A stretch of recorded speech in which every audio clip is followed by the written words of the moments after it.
Good evening, live from New Delhi. You're watching DD India Newshour, India's voice to the world. I'm Shubhendu Ghosh, coming up in the next hour. Global community stands in solidarity with India after Pahalgam terror attack. US National Intelligence Chief Tulsi Gabbard offers support to nab the culprits. India's Home Minister Amit Shah directs all state chief ministers to identify Pakistan nationals and ensure their prompt return.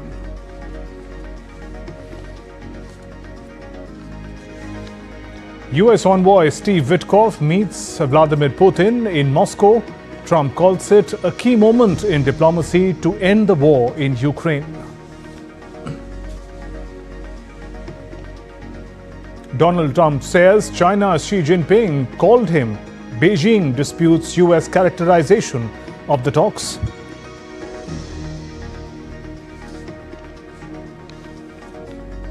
And President Droupadi Murmu joins world leaders in Vatican City to pay last respects to Pope Francis.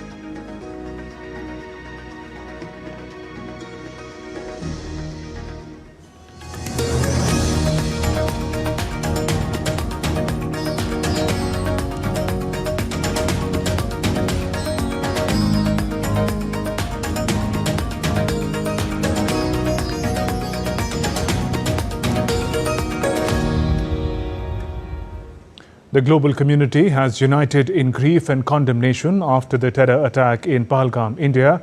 UK Prime Minister Keir Starmer, Netherlands Dick Schoof and other world leaders express heartfelt condolences to Prime Minister Modi. From the United States to Iran, strong messages denouncing terrorism and pledging solidarity with India continue to pour in, underscoring global resolve against the menace.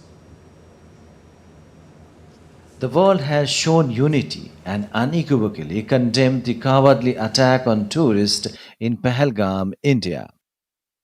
UK Prime Minister Keir Starmer called Prime Minister Narendra Modi to express his condolences over the terror attack. In a post on X, the Indian Ministry of External Affairs stated, and I quote, Prime Minister Keir Starmer of the United Kingdom called Prime Minister Narendra Modi and conveyed his sincere condolences over the loss of innocent lives in the heinous terror attack on Indian soil. He has strongly condemned the barbaric act and expressed that the UK stand with the people of India in this hour of tragedy. Netherlands Prime Minister Dick Schoof also called Prime Minister Modi to express his condolences. In a post on X, the Indian Ministry of External Affairs stated, and I quote, Prime Minister Dick Schoof of the Netherlands called Prime Minister Narendra Modi and conveyed his condolences over the tragic and inhuman cross-border terror act in Pahalgam. He strongly condemned the cowardly act and rejected terrorism in all its forms and manifestations. Prime Minister Modi thanked him for his words of support and solidarity and affirmed that India looks forward to working closely with the Netherlands to strengthen the global fight against terrorism. The world leaders, including President Donald Trump, Australian Prime Minister Anthony Albanese, Nepal's KP Sharma Oli, Mauritius Prime Minister Dr. Naveen Ramgoolam, and Egypt's President Abdel Fattah al-Sisi offer their condolences and condemn terrorism in all its form. They reaffirm their unwavering support for India's fight against terror. Israeli Prime Minister Benjamin Netanyahu, Japanese Prime Minister Shigeru Ishiba, and Jordan's King Abdullah II also denounced the violence and expressed support for enhanced global cooperation to counter such threats. Italian Prime Minister Giorgia Meloni and US Vice President J.D. Vance echoed similar sentiments. Meloni called Prime Minister Modi and reiterated Italy's full support for India in its fight against terrorism. Prime Minister Narendra Modi thanked for the solidarity and reaffirmed the strong partnership between India and Italy. Iran's Foreign Minister Abbas Araghchi strongly denounced the attack and expressed solidarity with India, calling for collective global efforts to eradicate terrorism. The UAE's Minister of Foreign Affairs, in an official statement, condemned the attack in Jammu and Kashmir, emphasizing its firm stance against violence and calling for international cooperation to address extremism. These messages and conversations between world leaders and Prime Minister Modi, along with official statements on social media platforms, highlight their strong international support for India and a shared global commitment to combating terrorism. Syed Absarul Hassan for DD India.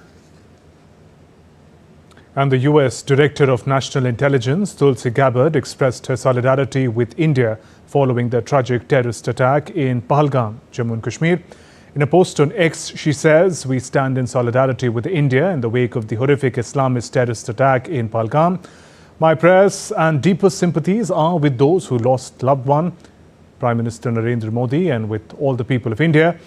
We are with you, support you as you hunt down those responsible for this heinous attack."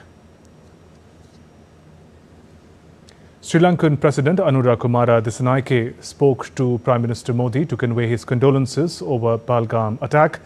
In a post on X, India's Ministry of External Affairs says, I quote, President Anura Kumara Dissanayake of Sri Lanka spoke with Prime Minister Narendra Modi, conveyed heartfelt condolences on the tragic loss of innocent lives in the terror attack on Indian soil in Pahalgam, and unequivocally condemned the heinous act of terror.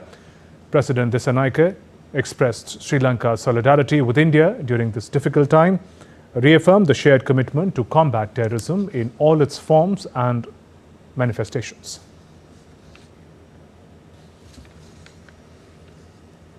In other developments, India's Home Minister Amit Shah has directed all chief ministers to identify Pakistan nationals and ensure their prompt return. The Indus Water Treaty has been suspended.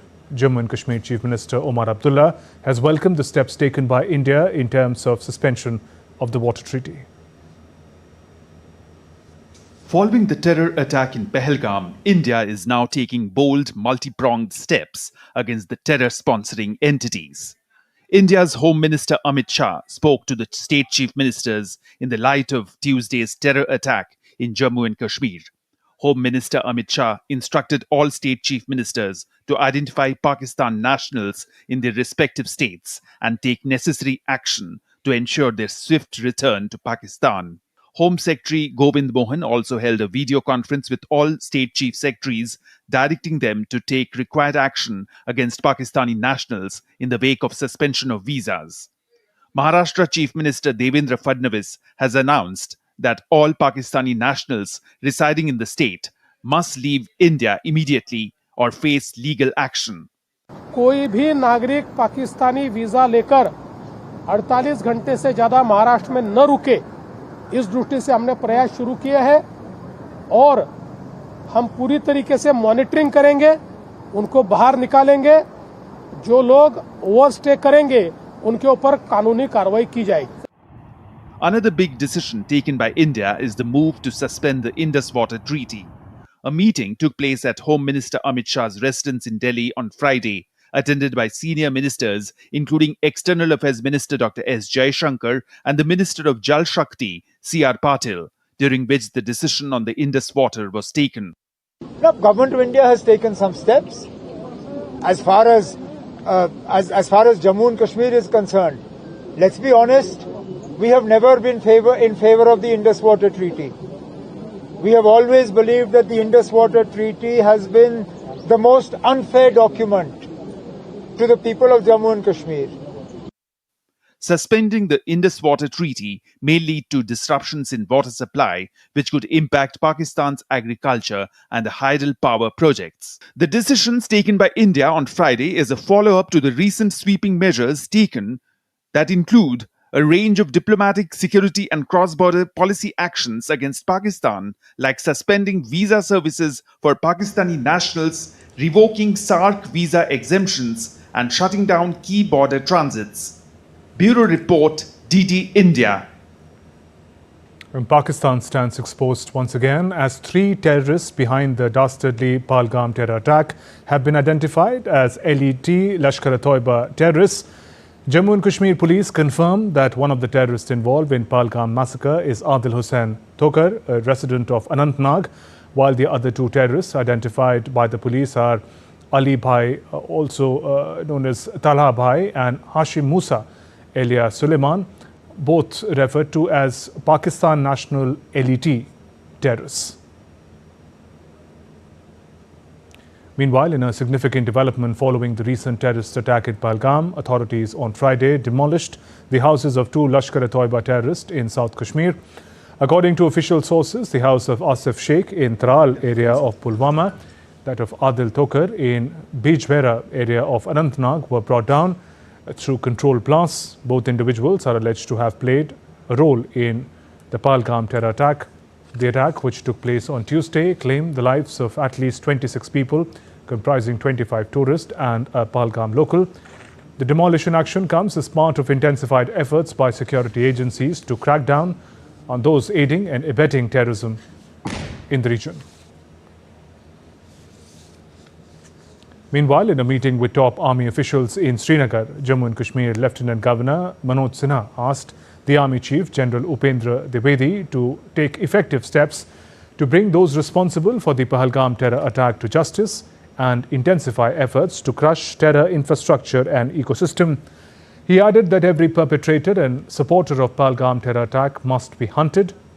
The meeting also reviewed security mechanisms in place, various short-term, long-term measures, and integration and coordination among various security agencies.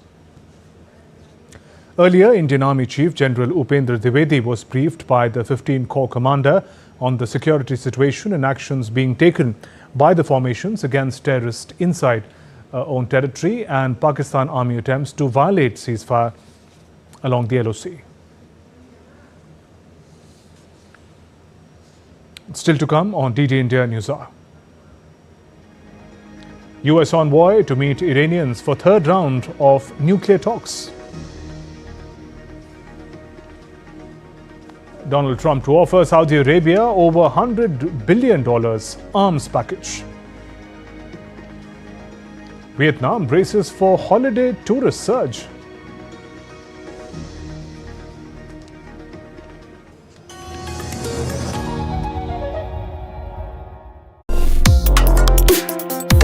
Complex issues, hidden agendas, twists and turns, strategic games. We think all dots are linked. We just need to connect them.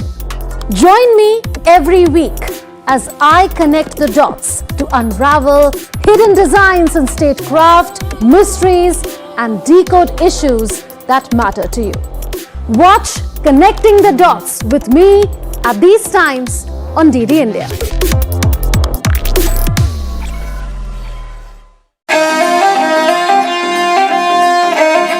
Always welcoming. The vibe of Punjab is larger than life.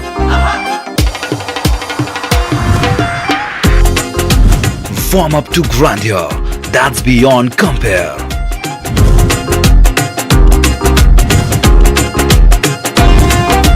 And history that's dotted with tales of bravery. Smiling soul of India, where music, art, cuisine and culture comes together to create an unforgettable impression. Punjab is all set to win your hearts with its unique and colorful extravaganza.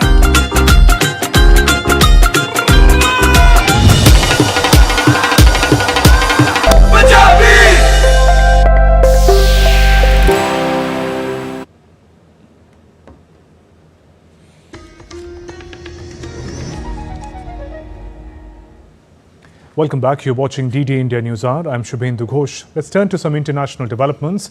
As efforts to resolve the Ukraine-Russia conflict intensifies, Russia's Foreign Minister Sergei Lavrov announced progress towards an important deal with the US to end the conflict. Following President Trump's call for a swift resolution, his envoy met with Putin in Moscow, while Ukraine reaffirmed a firm stance on territorial integrity.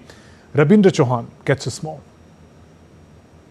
As global efforts to resolve the Ukraine-Russia conflict continue, Russia's Foreign Minister Sergei Lavrov on Friday claimed that the country is close to reaching a deal with the US to end the conflict in Ukraine.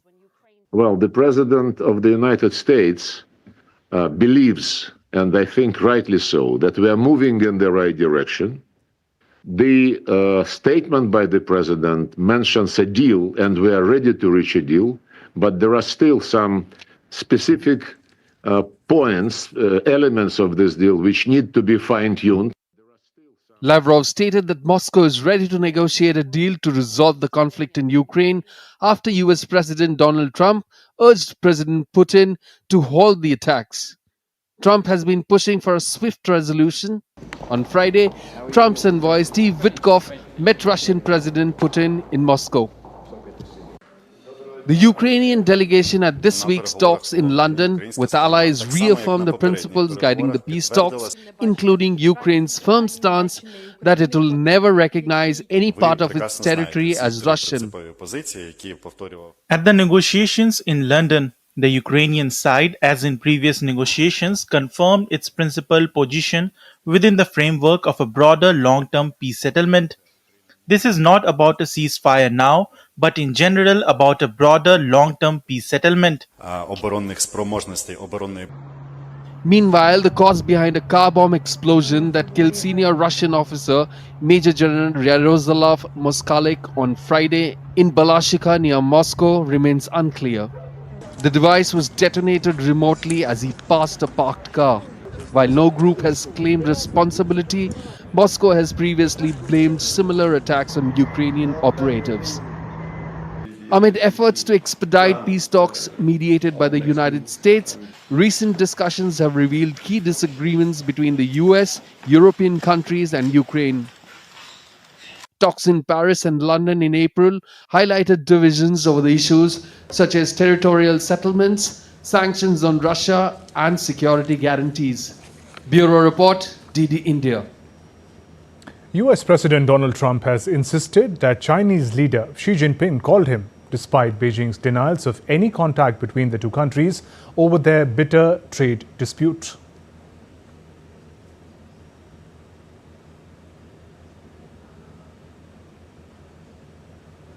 I spoke to him numerous times. So we're leaving and going to Rome, where we'll be attending the funeral of Pope Francis. Some of you are going to go. Anybody going?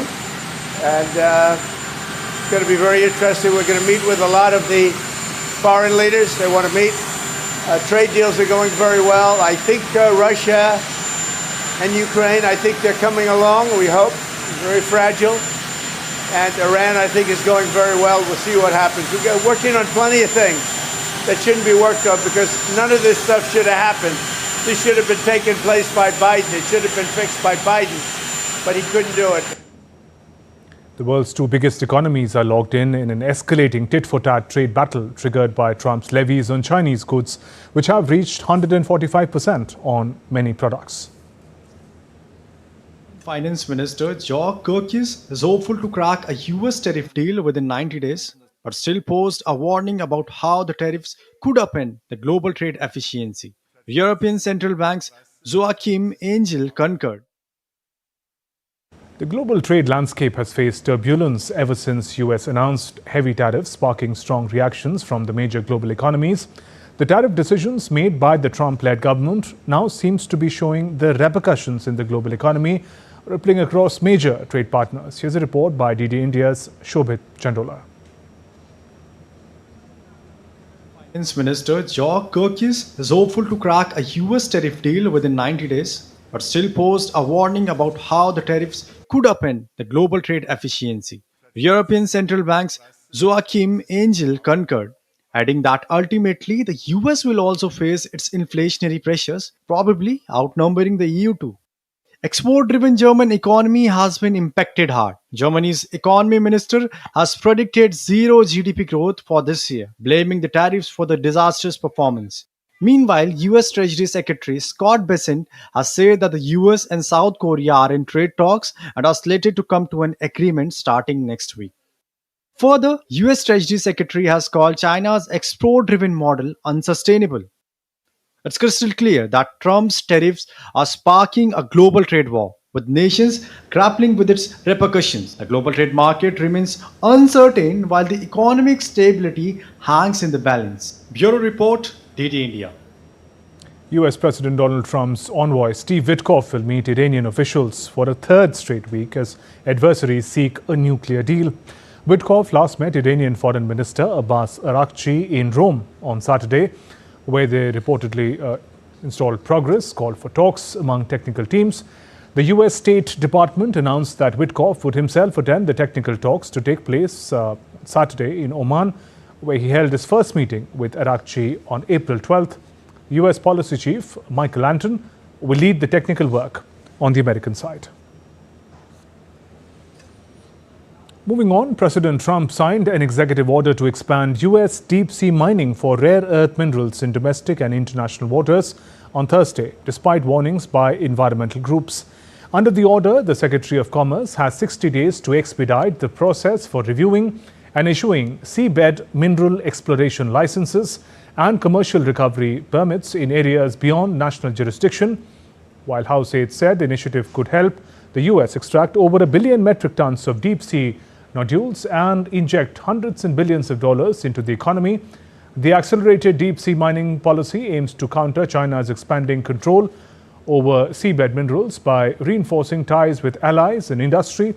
However, the move undermines the decade-long global effort to establish regulations for emerging deep-sea industry. In other developments, United States is poised to offer Saudi Arabia an arms package worth well over $100 billion. The proposal was being lined up for announcement during US President Donald Trump's visit to the kingdom. The offered package comes after the administration of former President Biden unsuccessfully tried to finalize a defense pact with Riyadh as part of a broad deal that envisioned Saudi Arabia normalizing ties with Israel. The Biden proposal offered access to more advanced American weaponry in return for halting Chinese arms purchases and restricting Beijing's investment in the country. Trump administration's proposal includes similar requirements as before.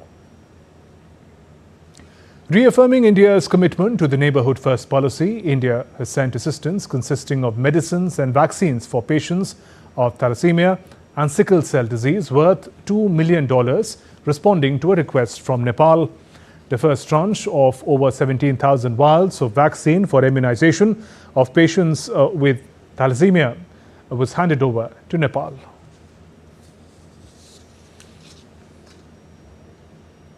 The World Food Programme, WFP, and the UN Refugee Agency, UNHCR, are planning major cutbacks due to sharp drop in funding, particularly from top donors like the United States under President Trump.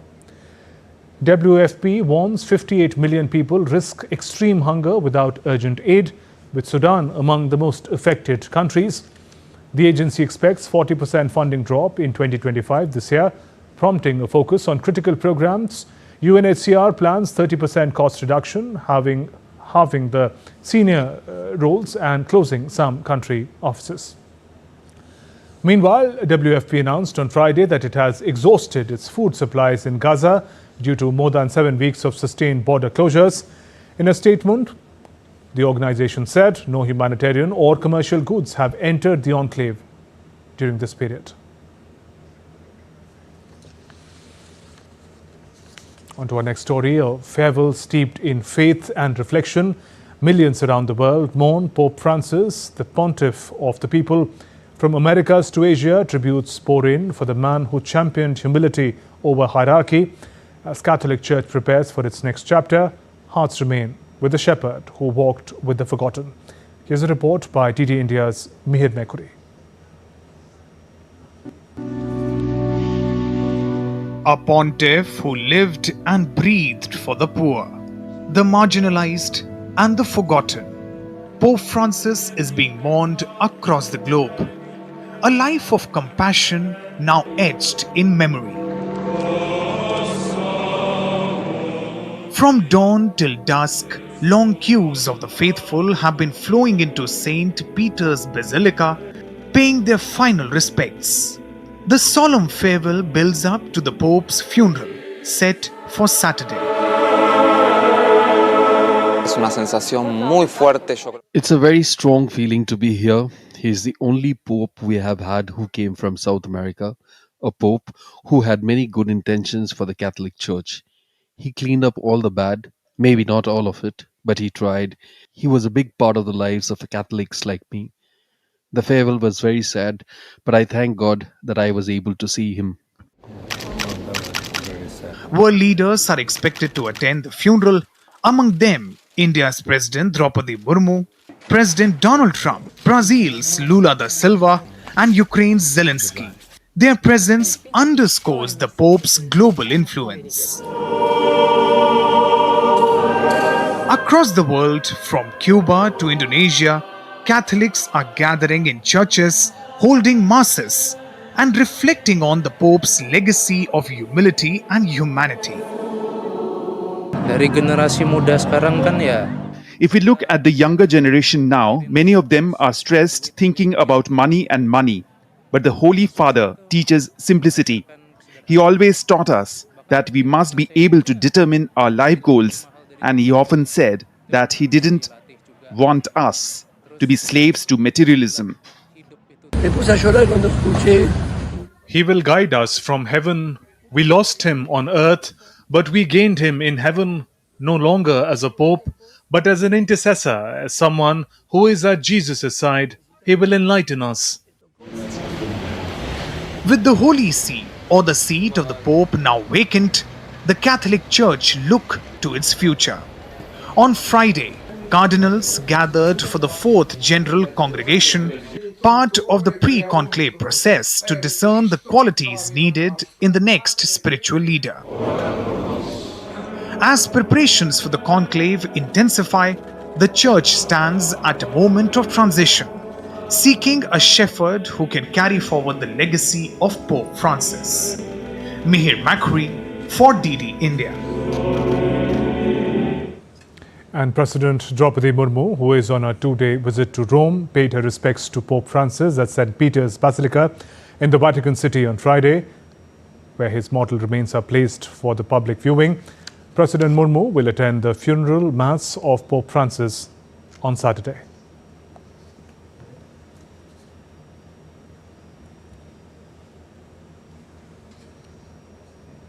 Let's now turn to other stories making news around the world. A severe drought in northern Mexico is devastating cattle ranchers, particularly in Chihuahua, where extreme conditions are forcing many to consider abandoning their land. Over 64% of Mexico is affected by drought, impacting the country's ability to meet water delivery commitments under 1944 treaty with the US.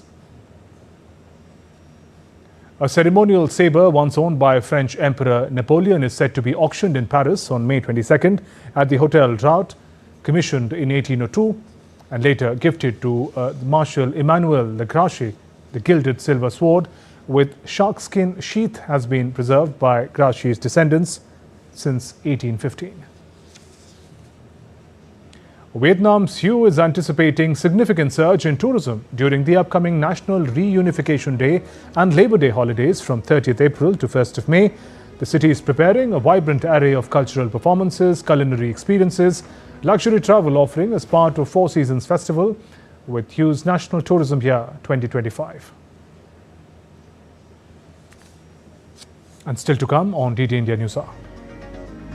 We'll talk about the key developments in the aftermath of the Pahalgam terror attack.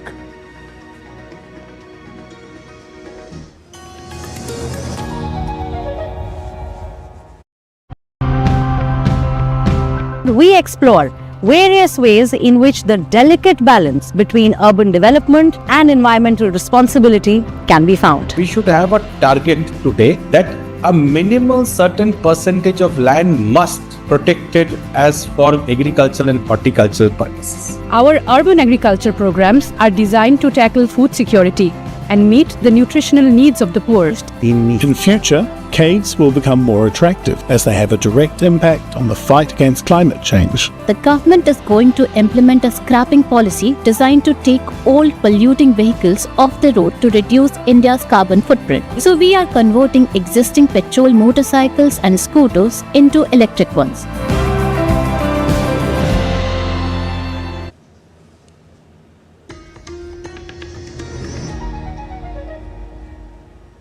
You're watching DD India Newshour. I'm Shubhendu Ghosh. Our top stories.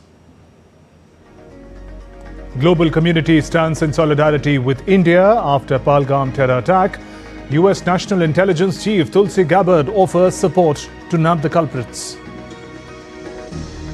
India's Home Minister Amit Shah directs all state chief ministers to identify Pakistan nationals and ensure their prompt return. US envoy Steve Vitkov meets Putin in Moscow. Trump calls it a key moment in diplomacy to end the war in Ukraine. Donald Trump says China's Xi Jinping called him. Beijing disputes US characterization of the talks. And President Droupadi Murmu joins world leaders in Vatican City to pay last respects to Pope Francis.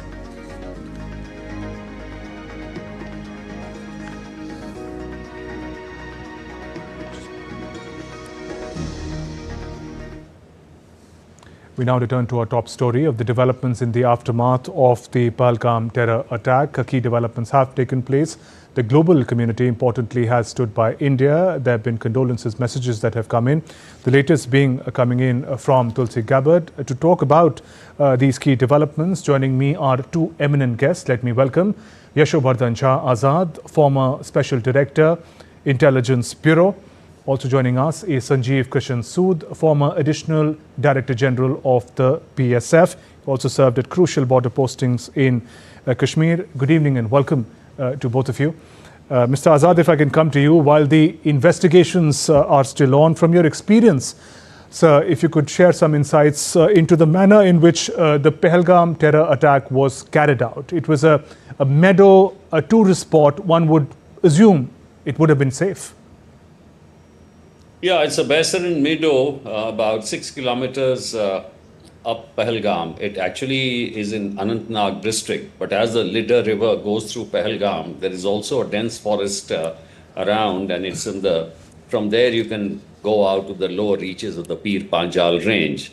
It was a very well selected site because this is a very, very popular tourist site. And it is also one of the places where you have easy access to any of the forests nearby, and you can just melt away. And that's exactly what happened. It was of the terrorists' choice, the time which was selected, and that's why it really happened. It was very well planned and executed. And in fact, as you would have seen the Pakistan Army chief spouting venom against India, ranting over Kashmir and talking about the two-nation theory. It was somehow expected that he was almost planning this attack on his own. And from all indications, it does appear that the planning was done right over there at the head of at the ISI behest. Okay. So it's the worst carnage which has taken place after Chhattis Singhpura and Mumbai attacks. Mr. Sood, if I can come to you, now that the cross-border linkages of the terrorists have been revealed, how do you see, will it shape India's action and response to the Pahalgam massacre? Mr. Sood, if I can come to you with that question.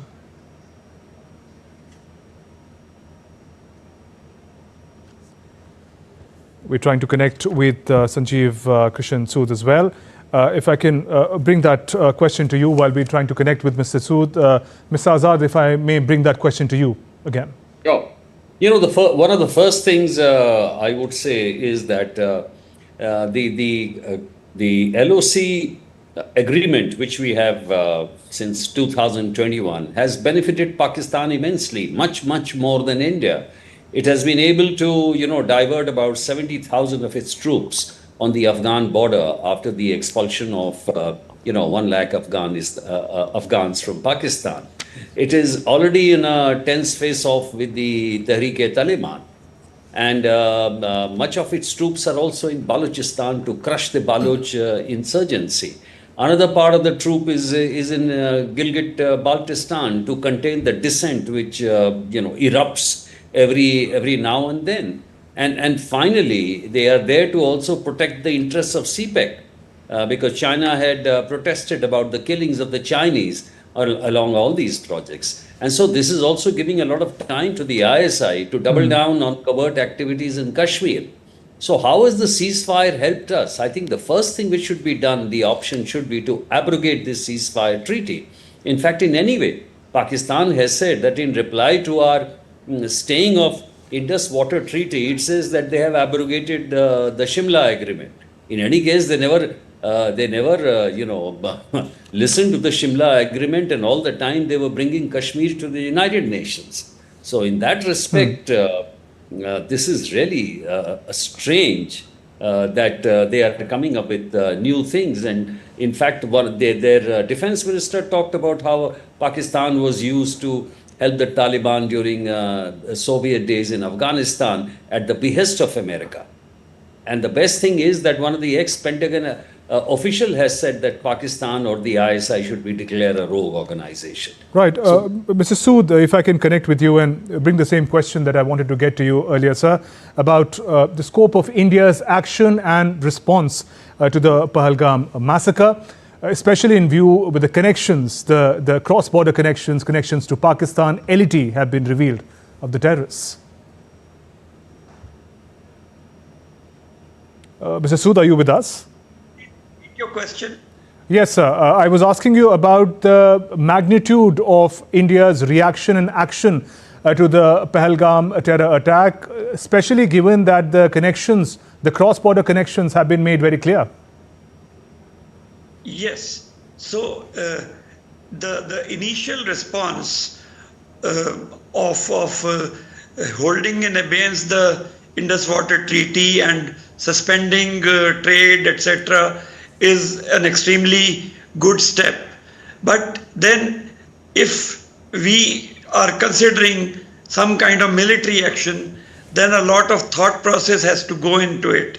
Because if we are not well prepared, it will be like Balakot. We attacked Balakot, they responded very swiftly, and we lost an aircraft. So we must weigh in all options before we initiate any action. See, since we have already done Balakot, the Pakistanis would be prepared. So military action at some small level along the LOC, etc., can perhaps be planned as a punitive measure. But if a full-fledged war is thought of, then we have to give it proper time frame. We have to ensure that our logistics are in place, our entire defensive structure and offensive formations have moved forward. So, but then that is long term. I'm reminded of the Bangladesh war, when General Manek Shah said that if you want me to win the war, you have to give me time. And then he took time, he prepared his army, and then he proceeded to act, and we won the war. The result is in front of us. So initial response has been quick and justified. Further action, if we are planning to take, we have to factor in every aspect. Okay. Mr. Azad, we understand that nations around the world have come and they're standing in solidarity with India. The latest, Tulsi Gabbard, the head of American National Intelligence, has also offered her support. How do these messages, these gestures, collectively and specifically empower India's ability to be able to avenge these terror attacks? Well, I think this is the best opportunity to do it. In fact, after stating my first option, that is abrogating the ceasefire agreement, we should give a tremendous covert push to our activities, intelligence overdrive, We should block all social media handles coming in from Pakistan, and our sharing of intelligence with these nations like United States of America, Australia, Japan, all these should be further strengthened to get everything to be able to, because our target should be that if you commit an act of terrorism, we will take out the terrorists. That should be the reply from our side. And that is what we should plan for. In fact, our third option then should be that NIA should do a thorough investigation and prove the Pak complicity. We should share it with all the world capitals and our friends. There are people like Tulsi Gabbard who are waiting to support us. Putin has also supported us. And then name those terrorists who have been named all over the world and then go after them. That should be our option. And that is what you should deliberate upon and see with precise timing, proportionate, and right there, effective. Right. Also, Mr. Azad, some perpetrators of the Pahalgam massacre have been identified as LET, Lashkar-e-Toiba operatives. It's a UN-designated terrorist group. There is also reference to TRF, which is the Resistance Front. Give us some insights about these groups and how they operate. See, Lashkar-e-Taiba is the sword arm of the Pakistan army. In fact, Christine Fair, a known expert, has written a book in which she has said that out of the 917 Lashkar-e-Taiba's people who had been killed, if she went through the history and found they were as well educated, well equipped with all their faculties for joining even the Pakistan army. So a person of this kind have been recruited in in a terrorist organization. They are as good as an army, as irregulars. And LET and JEM are the two terrorist outfits which have been creating mayhem in India right from the beginning. And these are the two hirelings for deniability. So TRF is basically a hireling of the Lashkar-e-Taiba, and there is another one, anti-fascist front, which is of the JEM. This is the kind of activity. They are brave people who murder innocent people, and all the activities, right from the parliament attack on 2001, either JEM or the Lashkar-e-Taiba has been involved. So most dangerous organization, and they are the ones who should be taken out in our attacks. Okay, Mr. Sood, there's a flurry of activity and actions that India has taken, some of them being asking all Pakistan nationals to leave India, and also the suspension of the Indus Water Treaty with the neighbor. How do you see these developments? These, as I already said, these are initial responses which are very good. We must tell them that this much and no more. So Indus Water Treaty suspension or holding in abeyance, in the immediate short term, it may not have any effect on Pakistan. But this provides us with an opportunity to build our reservoirs over the western rivers and utilize the water. Because if we control water, we'll be punishing Pakistan, because their crop growth will get highly reduced and it will put them in a lot of trouble.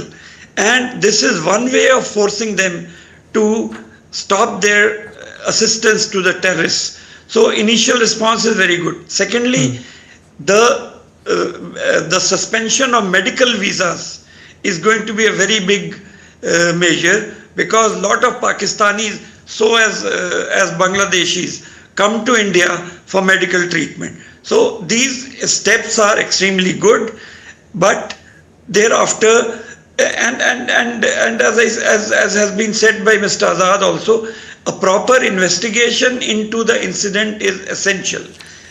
In our anxiety to blame Pakistan, in fact, is complicit. There is no doubt on that. In the hawkish sentiment that is prevailing in our country, we must not forget that there have been several internal deficiencies which enabled this incident to happen. Point is, why was security not there?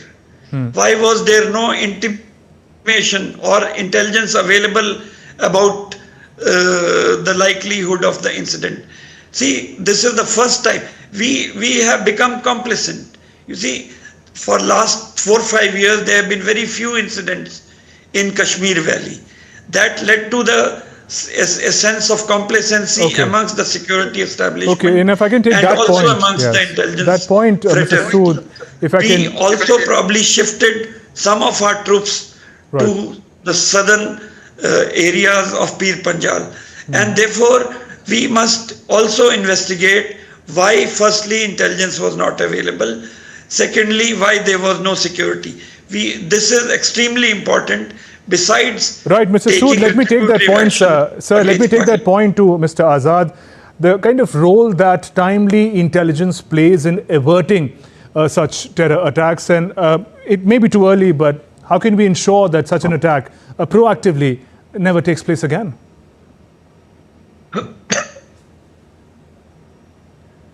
Floating around saying that there are people in that particular area. But after all, you can't put forces everywhere. But Superintendent of Police should know exactly that if it's a very hot tourist spot, yes, security forces should have been there.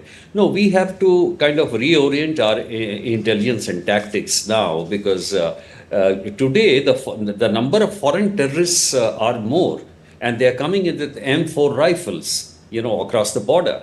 And there is no doubt that they are getting some kind of a local support. So our intelligence will have to reorient itself. We have to get more and more information from the ground. And that is the only way to avert more attacks. Because right now we have around 3.5 lakhs of, including the army and the security forces in Jammu and Kashmir. We can't pump in more forces. So we have to rely completely on intelligence so that we have pinpoint and precision attacks against the terrorists. In that respect, I totally agree with you that the intelligence we have to go through the basics and reorient our intelligence machinery. Okay. On that note, Mr. Yashubhardhan Shah Azad, Mr. Sanjeev Kishan Sood, thank you very much for joining us on the News Hour and sharing your perspective. Still to come on DD India News Hour.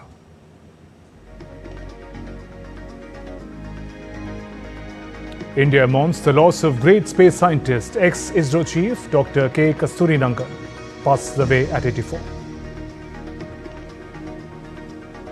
Electronic Dance Music Challenge unveils top 10 finalists ahead of the Ved Summit.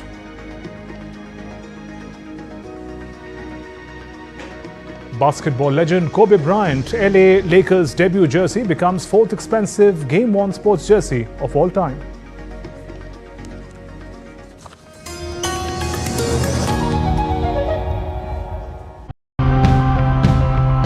We explore various ways in which the delicate balance between urban development and environmental responsibility can be found. We should have a target today that a minimal certain percentage of land must protected as for agricultural and horticultural purposes. Our urban agriculture programs are designed to tackle food security and meet the nutritional needs of the poorest. In future, caves will become more attractive as they have a direct impact on the fight against climate change. The government is going to implement a scrapping policy designed to take all polluting vehicles off the road to reduce India's carbon footprint. So we are converting existing petrol motorcycles and scooters into electric ones.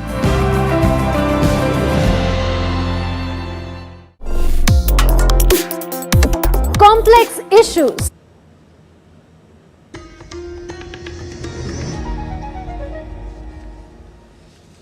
You're watching DD India News Hour. I'm Shubhendu Ghosh. The National Investigation Agency has conducted extensive searches at multiple locations across Punjab, Jammu and Kashmir and other states across India in a case linked to Pakistan-backed cross-border smuggling of arms and narcotics by Khalistani operatives.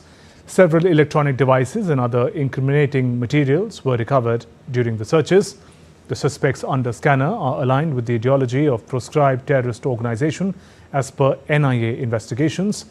The investigations have further revealed that these entities have been conspiring via social media platforms and are in regular contact with foreign-based handlers suspected to be pro-Khalistani elements as part of the conspiracy aimed at destabilizing India. Defence Research and Development Lab, DRDL, a Hyderabad-based lab of India's Defence Research and Development Organisation, has achieved a significant milestone in the field of hypersonic weapon technology.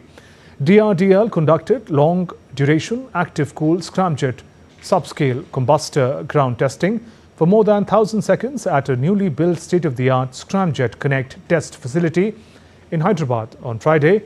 The ground test is in continuation of earlier tests reported for 120 seconds in January this year. With the successful test, the system will be soon ready for full-scale, flight-worthy combustor testing.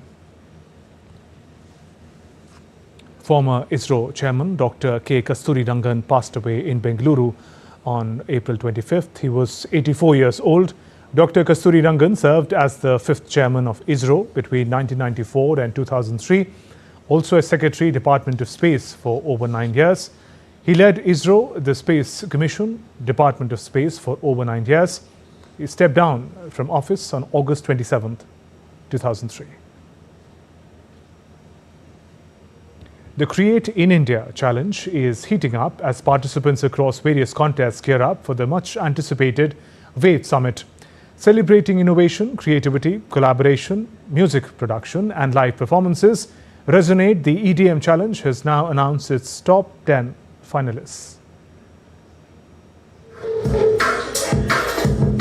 Resonate, the EDM challenge, organized by the Indian music industry in collaboration with the Ministry of Information and Broadcasting, aims to reinforce India's position as a global hub for electronic music, fusion sounds and DJing talent. The preliminary round was judged by industry professionals from the Law Stories Academy, India's leading music production and DJ training institute.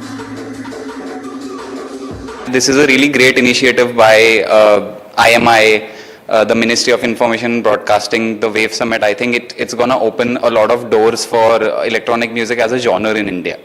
Now with government being involved pushing this genre, I think there will be a lot more opportunities and in terms of music production also for electronic music producers, and in terms of concerts also. Now how the market is growing in India, it's going to be like great, and we hope that we get to see more and more of electronic music artists coming to India now.